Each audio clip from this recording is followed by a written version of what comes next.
Let's talk about circles. Example 1, equation of a circle. The circle C has the equation this. Find the coordinates of the center of C and the radius of C. Now, the general equation of a circle is this. X minus a squared plus y minus b squared equals r squared, where the center of the circle is AB and the radius is r. This is something we need to know off by heart. When you have a circle equation written like this, the trick is to rewrite it first. So I like to put all the x's together and the y's together, and then complete the square. When we do that for the x's and the y's separately, we get this. Then you can keep the squared brackets on the left, move all the numbers to the other side. And when you do that in this example, you get this. From here, we can read off that the center is going to be 1, -3, and the radius is going to be √36, or just 6. Example 2, and this one's about the equation of a tangent. The circle C has center 1, 5 and passes through the point A, -4, 3. Part A, find an equation for C. And then part B, find an equation for the tangent to C at A. So for part A, let's start by drawing a sketch of the circle and what we know. So something like this. We know the center and we know that it passes through a particular point A. We can start writing the equation for C because we know the center. So we can start with x minus 1 squared plus y minus 5 squared equals r squared. Now all that's left to do is to find the radius. To do that, let's use Pythagoras. If I draw the radius on the diagram here, we can form a right angled triangle. And using the coordinates, that distance will be 5 and that distance will be 2. Therefore, the radius is going to be the square root of 5 squared plus 2 squared, which is √29. Therefore, when we put it all together, x minus 1 squared plus y minus 5 squared equals 29. And there we are. For part B, we want the equation of the tangent to C at A. So if we draw that on first, it will look something like this.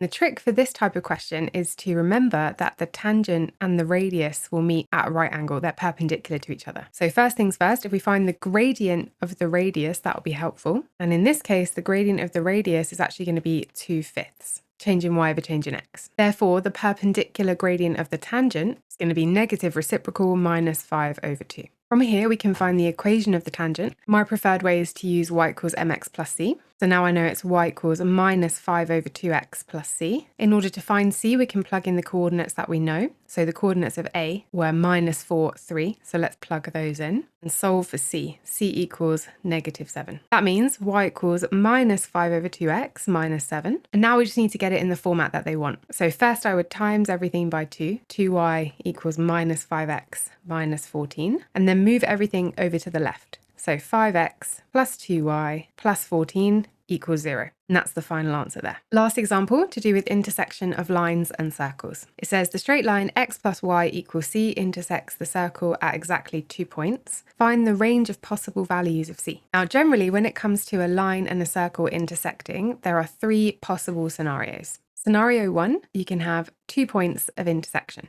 And if that's the case, the discriminant of the combined equation will be greater than 0. Scenario 2, you can have 1 point of intersection, aka have a tangent touching the circle. And if that's the case, then the discriminant of the combined equation will be equal to 0. Lastly, you can have no points of intersection, and if that's the case, the discriminant will be negative. In this particular question, we've got the line intersecting the circle at exactly 2 points, so we've got that first situation, and the discriminant is going to be positive. But first, before we find the discriminant, we need to find the combined equation of the line and the circle. To do that, let's rearrange the line equation for y, which would be y equals minus x plus c, and then let's sub that into the circle equation for y. When we do that, we get this. Now we can expand the brackets to get this, and then we can simplify, and we can get this. Now this is the combined equation of the line and the circle, and it is a quadratic. However, it can be easier to see what a, b, and c are if we rearrange it very slightly. So we can keep 2x squared as it is, but then we can group together any of the terms that have an x in, so that it's plus minus 2c minus 16 in brackets x.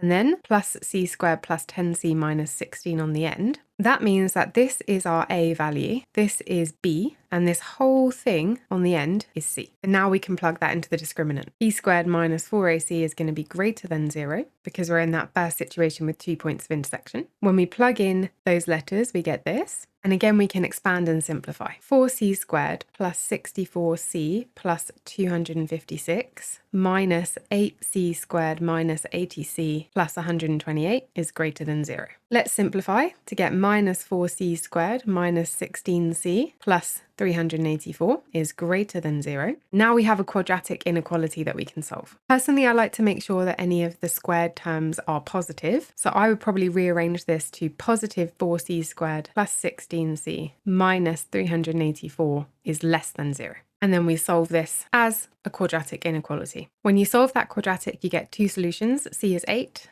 or C is negative 12. And then draw yourself a sketch. This quadratic is going to look something like this, with the intersection at negative 12 and 8. And then we're interested in where the quadratic is less than 0. So we're looking under the axes there, which means that the final answer is C is between negative 12 and 8. And we're finished. That's it for now. If you found this video useful, please do remember to like, comment, and subscribe to my channel if you haven't already. And do share this with anyone else you think might find it helpful. Thanks, and see you next time.